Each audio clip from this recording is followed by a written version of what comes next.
दोस्तों, आज की कहानी है पतिदेव में बच्चों और जिम्मेदारियों के पीछे खुद के लिए जीना भूल ही गई। दोस्तों, कहानी शुरू करने से पहले अगर आपने हमारे चैनल को अभी तक सब्सक्राइब नहीं किया हो तो कर लीजिए ताकि आपके पास पहुंच सके हर नया वीडियो। यार तुम लोग चली जाओ, मैं नहीं आ सकती तुम लोगों के साथ। तुम सही कह रही हो, मैं कितनी खुश रहा करती थी पर अब चिड़चिड़ी सी रहने लगी हूँ। मेरा मन नहीं करता अब कहीं भी आने जाने का। ऊपर से पति, बच्चे और परिवार बीच में खुद के लिए सोचना भूल गई हूँ। कभी बच्चों के एग्जाम तो कभी पति के ऑफिस टूर चले जाने पर सब कुछ अकेले ही संभालना पड़ता है। मैं नहीं आ सकती, पति और बच्चों को छोड़कर जाना वैसे भी मुश्किल होगा और सास ससुर तो कभी भी यहाँ जाते तो उनको अकेले छोड़कर जाने का मतलब है मैं परिवार पर ध्यान ही नहीं देती। यार कभी कभी प्यार से भरा मन भी रिक्त होता है। हमारे पास सुख सुविधा की हर चीज उपलब्ध होती है, फिर भी हमारे मन का एक कोना जाने क्यों खाली सा रह जाता।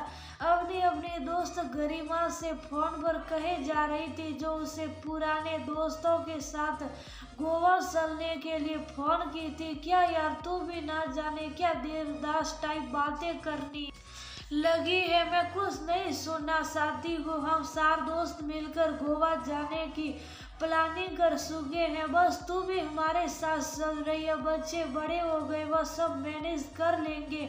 हम कब अपनी ख्वाहिशों को तवज्जो देते हैं बता। बस जो पति और बच्चों को पसंद उसमें ही खुद की खुशी खोजने लगते हैं। बहुत हुआ यार, सब अपने अपने हिस्से की खुशी जी रहे तो सारे दिन हम क्यों नहीं। बस कुछ मत सोच, हमारे साथ चल। तू बोल तो मैं तेरे पति से बात कर लूं। गरिमा ने कहा तू इतना बोल रही है तो मैं कोशिश करती हूँ।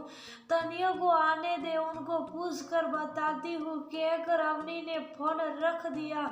अवनी हंसमुख स्वभाव की सीधी सरल लड़की, पति और दो वैश्विक होते हैं। बच्चों की माँ अपनी जिम्मेदारी निभाते निभाते वह अपने लिए जीना भूल सी गई थी। वो कहते हैं ना, शादी के बाद अक्सर बच्चों और परिवार के पीछे वह खुद को भूल ही गई। यही हाल अवनी का हो रखा था। शायद हम औरतों के हिस्से में खुशी हमेशा दूसरों के साथ ही बांध कर आती है। बस घर गृहस्थी संभालते संभालते खुद को कभी ना ढंग से संवारने का सोचती, ना अपनी पसंद का खाने का। फिर 45 की उम्र में आते आते उसका ऐसा विरक्त मन तनिया को भी कभी परेशान कर देता था। बहुत बार पूछ चुके थे, क्या बात है अवनी, तुम यूँ हमेशा काम में ही क्यों लगी रहती हो? कभी कभी तो समझ ही नहीं आता तुम्हें क्या चाहिए। अवनी आज तनिया के आने से पहले रात के खाने की तैयारी कर ली थी ताकि शाम की चाय के साथ गरिमा की बात रख सके। तनिया आज थोड़ी देर से घर आए, काम का बोझ और थकान चेहरे पर दिख रही थी।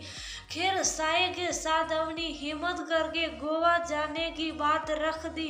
अकेले 4 औरतें मिलकर गोवा जाने का सोच रही हो। दिमाग खराब हो गया है क्या तुम्हारा? ये सब सोच लेना अमीर घरों की औरतों के होते। हम जैसे लोग अकेली औरत को गोवा नहीं भेजते। ये सब तुमने सोचा भी कैसे?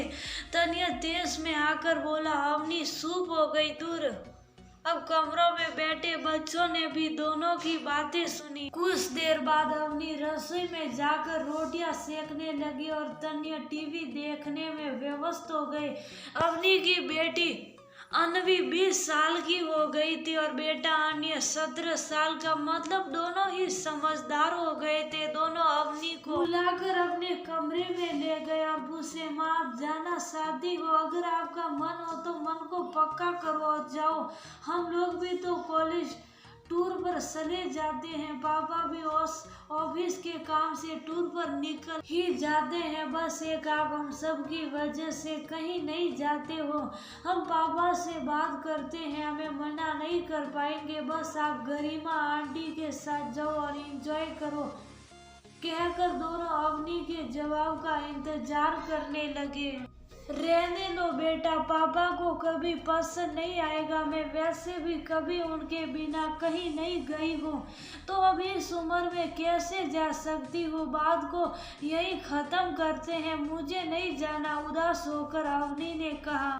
बच्चों ने बिना अवनी को बताए किसी तरह पापा को बहुत समझाया तो वह हाँ कर दी। अवनी को जब पता चला उसे आलस्य भी हुआ और खुशी भी। जाने से पहले अनवी ने मम्मी के लिए अच्छी अच्छी ड्रेसेस ला दी और प्रॉमिस दिया कि ये गोवा जाकर ही देखना। अवनी ने खाने पीने का लगभग सामान तैयार कर दिया था ताकि किसी को कोई दिक्कत ना हो। काम वाली को भी सब समझा दिया था। वह इतने दिन खाने की जिम्मेदारी भी उठा ली थी, पर अवनी को थोड़ा संशय भी था। पहली बार ऐसे परिवार को छोड़कर जाने का सोच रही थी।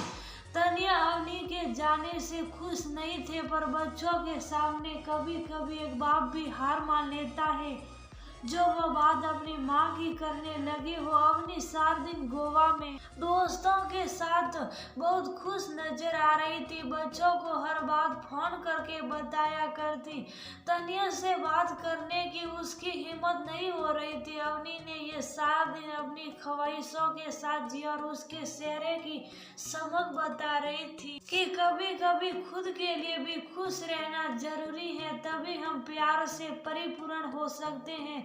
तन से भी मन से भी घर आकर अवनी ने बहुत बदलाव आ गया था। वो अब खुश रहने लगी थी, खुद को संवारने लगी थी। वह असर उस ड्रेस का था जो अनवी ने दिया था, जिसको पहनकर अवनी को एहसास हुआ कि उम्र कोई भी हो, आपको जिसमें खुशी मिलती है वो कर लो। तनिया भी अब अवनी के बदले रूप से हैरान था। अवनी के अंदर कोई कोना रिक्त नहीं रहा था। अब वो प्यार से परिपूर्ण हो गया था। खुद से भी प्यार करना जरूरी है, थोड़ा बदलाव करना जरूरी है। एक ही ठेपरे पर चलते चलते इंसान उब जाता है। हम औरतें सच में बच्चों और परिवार के आगे वह खुद को भूल ही जाती हैं। खुद के लिए प्यार तो हमारे अंदर भी भरा हुआ रहता है, बस खुद के लिए जो प्यार होना चाहिए वो कोना हमेशा हम रिक्त ही छोड़ देते हैं। जब हम खुद को खुश रखेंगे तभी सबको खुश रह सकते। ये बातें हमारे पति और बच्चों के साथ साथ हमारे परिवार वालों को भी समझना चाहिए। एक औरत खुश रहेगी तभी घर के हर सदस्य को वो खुश रख